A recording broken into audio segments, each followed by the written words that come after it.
Recently, I had a day that felt heavier than I expected. I came across an old journal entry I wrote back in 2009.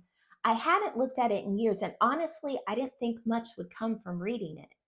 But as I read my own words, it was like looking through a window into a younger version of myself. I could see her confusion, her pain, her trying so hard to figure things out and make sense of her life. And even though that season is long behind me, the emotions from it felt very present. The sadness surprised me. It lingered in a way I didn't anticipate. What stood out to me most wasn't just the emotion, but how quickly we're taught to dismiss emotions like that, especially as Christians. The message is often subtle, but it's there. Don't sit in it. Don't think about it. Think happy thoughts. For a long time, I believed that that's what faith required.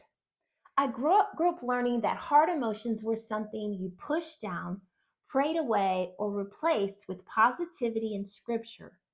And while scripture is powerful and life giving, using it to avoid our emotions isn't healing, it's hiding. There's a verse many of us know well, Philippians 4:8. Whatever is true, noble, right, pure, lovely, think on these things. It's a beautiful verse, it really is, and it gives us a grounding place for our minds to rest. But it was never meant to tell us we can't feel sad. It doesn't say never grieve. It doesn't say pretend everything is fine. Somewhere along the way, I interpreted it that way. Like being a good Christian meant never having a heavy heart.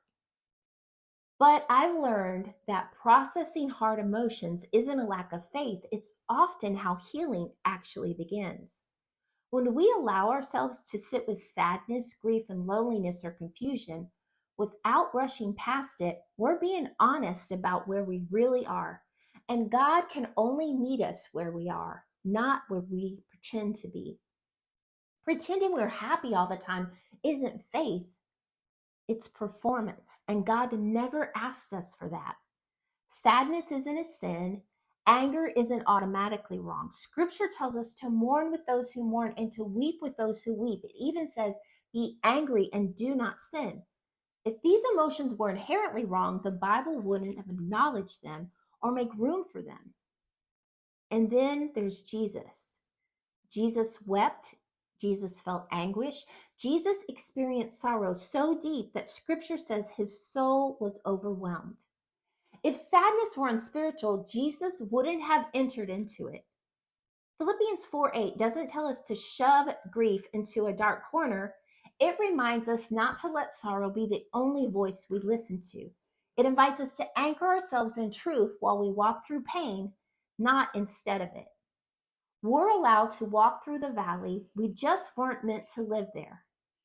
God created us to feel all of it, the beautiful and the painful. And we allow ourselves to feel honestly.